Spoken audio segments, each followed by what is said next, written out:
Welcome to Uncommonly More with Stacey Harris. I am Stacey Harris, the CEO and founder of Uncommonly More.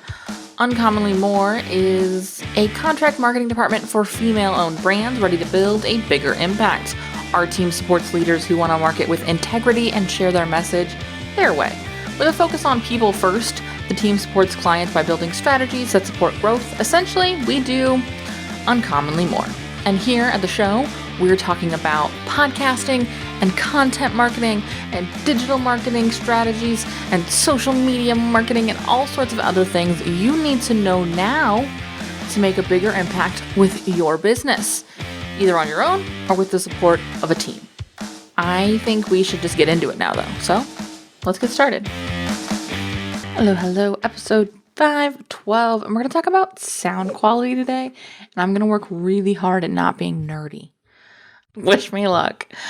I want to talk about this because so often I get on calls with clients or I get questions in my DMs or in my inbox around sound quality and microphone, meaning my quality needs to improve. What mic should I buy? And the reality is just about any mic you see listed on any of the countless best mics for podcasting blog posts that there are in the world, and there are millions of them, will work just fine. However, even the best quality mic can leave a little bit to be desired if we're not taking some extra steps. And I think that oftentimes what impacts our sound quality the most has very little to do with the actual microphone. And so that's what I want to talk about. Specifically, 3 ways you can improve your sound quality with the microphone you have right now. And absolutely none of these are editing techniques. All of these are things you will do in the recording process. And the reason for that is because bad quality in is bad quality out. There's only so much you can do in editing to improve quality. You have to be making sure that the best quality sound that you can manage is up front. Now, for the asterisk, for the caveat, for the but, the exception that makes the rule, I also don't want you to live in a world where the quality of your sound stops you from recording at all. Meaning, if there is a dog in the background snoring, it's not always a bad thing. It's not always the be-all, end-all of, well, I can't record today. The dog is sleeping in the office. If there is a dog that starts barking in the middle of your recording session next door, I've actually had this happen in my house, and you have no control over that dog. Frequently what I'll do is pause, re-say what I was saying in there, and then move on. Don't stop. Don't not record. I listen to the podcast as I'm recording it to hear for those things, to listen for those things. And so I encourage you to be really mindful of what is an area that you can improve and what is something you are using it as an excuse not to do the thing. All right? Last note before we get started, and I'm laughing because there were like 3 preamble things to these 3 things. The kind of mic you have and how your mic works is really important. For example, something like a Samson Meteor mic or a Snowball mic, they're really built to pick up all of the sound in the room. They're not directional in any way. And so you're going to have the hardest time fighting things like reverb and things bouncing off, like sound bouncing off the walls, ambient room noise, the noise on your desk. Like that was pretty faint when I tap on my table here. But that's because I have a Rode Podcaster mic and it is built to be very directional. It's built so that the sound it is picking up is the sound coming out of my mouth, just the front of it. So it's not quite as bad. Doesn't make one better than the other. The Rode Podcaster to the Samson Meteor mic is certainly a price difference of about a couple $100. I prefer the Rode Podcaster mic. However, I used a Samson Meteor mic for the first 300 episodes of the show, and I just learned that there were things I didn't do. I didn't touch the table when I was recording, ever, at all, because it was really loud in the Samson Meteor mic. Also, partially because I had a mic stand that sat on the table. So every time the table moved, that mic stand vibrated, which the microphone picked up. Because that's actually what your microphone is picking up. It's vibration. Not actual sound, but vibration. And the vibration that the sound that is coming out of your mouth makes. I don't want to get down the rabbit hole of microphones and speakers and all that. But anyways, and so be really cognizant of that. If you're having just room noise sounds, which we're not really going to hit on today, but if you are having that, look at things like boxes, soundproof boxes. You can make them, you can buy them. A cardboard box with eggshell sort of soundproofing glued into the inside of it, and then the microphone inside of there will go a really long way to helping ambient room noise. So start with those kind of things, but that can be really, really helpful. Things like putting a rug down in a room if you have hardwood floor or tile floor. A rug is going to be critical. I have some clients and friends who, over the course of their podcasting, have done things like put blankets over their computer. I did this for a really long time. I moved my computer, when I had my Samson Meteor mic, I moved my computer away because what would happen is my mic was set up right in front of my computer. So when I was talking, my voice would bounce off my 27-inch iMac screen and back into the microphone. And so it caused a lot of echo. And so I just tilted my computer screen during then, and I didn't record right in front of there. So being cognizant of where things can bounce and making those small tweaks can go a long way to helping that, first and foremost. Now, with that said, I want to talk about 3 ways you can improve the sound quality. And by that, I just sort of mean how you sound. So first and foremost, physically, where are you in relation to your microphone? Generally speaking, and this can vary a little bit between mics, but generally speaking, you kind of want there to be room for your fist between your microphone and your mouth. So if you can take your microphone and put your mouth in front of it and then fit your hand between the microphone and your mouth, that's generally speaking a good rule of thumb. If you're still having some peak issues, meaning you're maxing out your microphone, what then I want you to do is I want you to do sort of the hang loose with your hand. So you're extending your pinky and your thumb and go that distance from your microphone to your mouth. And so it's about like 2 fists, fist and a half. But that kind of extends that space. That'll help soften some of those peaks. Generally speaking, if you're maxing out and sort of distorting, your mouth is too close. So, warning, I'm going to make this sound bad now. Pay attention. What's going to happen is I'm going to go right up on my microphone because right now I am about a fist space away. Shocker, I record correctly. However, if I get really, really, and I'm lowering my voice because this is going to be really loud and aggressive. If I get really close, you can now hear that I'm really close. And if I look at my sound wave, I can see that I am peaking. I am hitting the maximum level that I should, which means if I got any louder than the whisper I'm currently talking at, I would distort. Now I'm back where I was and I'm sort of speaking in my normal tone. I'm sure you can hear the difference. And so that's really, really important. The other thing is my mouth and my microphone are not dead on each other. My microphone is actually a little bit to the left of my mouth and at an angle, meaning the microphone is picking up the sound that is coming out of my mouth, but I'm not talking directly at it. Now I'm talking directly at it. So again, you kind of hear that almost distort at the top. And that's because, again, although I'm still about a fist width away from my microphone, I am dead on. So it is getting absolutely everything coming out of my mouth.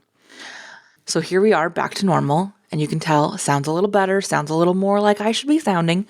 And so that, first and foremost, is just you and your mic's positioning. So you heard sort of the span there. Now let's go one other example, and that's being too far away. So what I'm going to do now is I'm going to move my microphone kind of away from my mouth. I might get really quiet because I'm going to continue talking at the volume and the intensity I am now.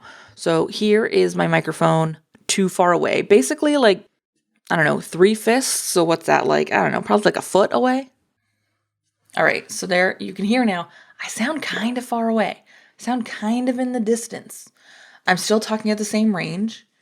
If I go dead on, so I'm perfectly looking at the mic, there's no angle, it's a little better, but it's not much better. And again, I probably sound really quiet. But again, when we come back to where we need to be, it goes back to sounding the way we want it to sound. This is also why I encourage people not to be moving their microphones around a ton. I've absolutely listened to those podcasts where over the course of their talking, they're moving their mic quite a bit. And so you can kind of hear that sometimes they'll bring it up here and then they'll kind of like move it away because then it feels like it's in their face and they're like, oh, well, maybe that's too far away. And you end up with a really overall inconsistent sound quality, volume. That's one of those ones where you kind of have to chase the person talking with the volume button. I hate that. This is especially common when you have a 2-person podcast where you've got or like a speaker and a guest, and one of them is just way quieter than the other, and it wasn't properly edited or mixed, and so they haven't brought the volumes to the same level. That can be a real pain, a real pain in the butt. So now I'm back to where I'm supposed to be. We'll leave it there. But that's the very first thing you can do is be aware of just your microphone's positioning. And you could tell in the course of those examples, any one of those could have been like, oh, well, I need a new mic. It's too quiet. Oh, I need a new mic. It's too loud. When in reality, it was the same very nice microphone that it always is. That sounds great right now. It was just positioned poorly. And my mouth was positioned poorly. Okay? So that's number 1. Number 2 also has to do with positioning. Stand up. If you are finding that it's really quiet or it just sounds a little blah, oftentimes it's more about your energetic output than it is the microphone or the sound or anything that was done in post-production. Oftentimes it is, and I love you and I'm sorry, but sometimes it's a you thing. And so if you're finding you're having a hard time really sounding energized and excited, stand up. I love recording standing up. When I got my stand-up desk, oh goodness, like 2 years ago now, it was one of the best things because it made it so easy for me to stand and record. I actually fell in love with it mostly when I was doing virtual workshops. We're doing Backstage Live, which is a workshop we used to run, a full day workshop we used to run publicly. And now I only do inside of other people's memberships and trainings and mastermind programs. But if I have to sit through that, it's rough. And the same is true, especially if you're batching. So kind of going back to last week's episode and talking about avoiding pod fade and things like that. A great way for me to faux my excitement is to stand instead of sit. And so I will stand and it just helps me get through a little better. It helps me batch because I am more excited. And so really be paying attention to your body's positioning. Even if you're sitting, are you sitting up straight? How's your posture? I have terrible posture and 97% of the time. Recording is the place where I'm never like hunched over forward. So I'm sitting right now. As I'm telling you, you should stand. I am sitting. I'm going to move my microphone so that I can sort of slouch forward. And now you can kind of hear the change in my voice a little bit, especially if you really listen for it. I just sound a little more, I sound a little more closed off. It's also harder for me to stay in the position I need to be from the microphone. So the microphone's now a little bit more to my left because when I'm slouching, there's only so much real estate to get where I need to be, or I end up too close to the microphone. Hi there. So when I sit up straight and I move my mic where it needs to be, everything is clear for projection. I think that we don't spend enough time talking about the physical machinery of our body and our vocals. If you've ever done any kind of vocal training or performance training, you know how important the mechanics of our body and position of our body are to the quality of the sound coming out. This is why when you're speaking, it's really important to have a really good posture when you're presenting and you're speaking on stage, because it's critical to projection. And so being really cognizant of how is your body set up, standing if you need to, it will make a huge difference to the quality of the sound and to the listening experience for your listeners. The third thing is another physical sort of performance training, voice training thing, and that's breathing. I know. You're like, I'm a human. I've been breathing for a lot of years now. I get it. I've been breathing 35 years myself. It's a skill I'm well acquainted with. However, what I mean by breathing is most often slow the heck down. Especially when I'm excited, especially when I'm talking about something that's really fun. And I speak rather quickly anyways. It's really easy for me to get into a place where I just talk like this and I just tell you what I'm thinking about and I just tell you this is what you're going to do and you're going to do that and this is going to be really fun and it's going to be really great and I forget to breathe. And so I pretty intentionally try and talk at like half speed. And I make my breaths as important as my words. Because if I'm talking like this and I'm trying to get you to understand something and I'm trying to get you to buy into a concept, it's really, really difficult for you to understand. But more importantly, it's difficult to connect. Whereas when I talk like this and I am feeling more comfortable and approachable, it's much, much easier for the listener to connect. It's easier to edit for your post-production team because all of your words are not crammed together in one sentence. And it's also, there's more room for connection and processing for your audience. It's also going to slow down how the words come out of your mouth, which are going to make it significantly easier for you to enunciate. So if you're feeling like there's just, the mic positioning is good, you already stand up, you already have great posture, focus on just slowing down and breathing and putting a little space between your words and your thoughts. I just realized that this episode is gonna sound crazy, but that's okay. All right? That's it. That's what I wanted to share with you today. So sort of recapping: mic position, physical position, standing, sitting, posture being good, shoulders back, chest open, all of those things. And breathing. We're slowing down. We're making it really, really simple for someone to hop in and connect. These are the kind of things that we are always listening for and paying attention to. And so do the same. Be cognizant of the quality going in. When I was in school, so I have a degree in audio engineering. I think I've shared that on the show a bazillion times, but when I was in school, one of my teachers had us saying, shit in, shit out. It doesn't matter how good of an editor you are, how quality your post-production staff is. Shitty audio in is coming out the other side the same way. And so be really cognizant of checking these things when you go to record. All right? If you are looking for some support with post-production, we do have some openings open now for post-production on our team over at Uncommonly More. So come on over to uncommonlymore.com and check out the services page. There you can find out about our launch services, our production services, and if you're interested, a 1-hour call with me. If you're just looking to get some strategic support on your show or more tips like this specific to your show, that can be a great way to take advantage of that. And with that, we will wrap up this episode. I will talk to you again next week. I want to take a second and say thank you. Thanks for listening to the show today. This is the start of a conversation. I want to hear from you.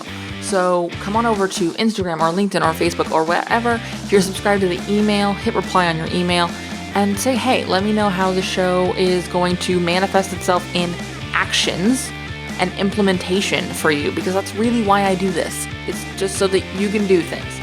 I'd also love to get more people listening to the show so that we can push out the negative marketing messages happening in the world and really override it with empowerment and people-first focused marketing so that we can all be seeing the kind of marketing we want to be seeing. And the first part of that is, of course, doing the kind of marketing we want to be seeing.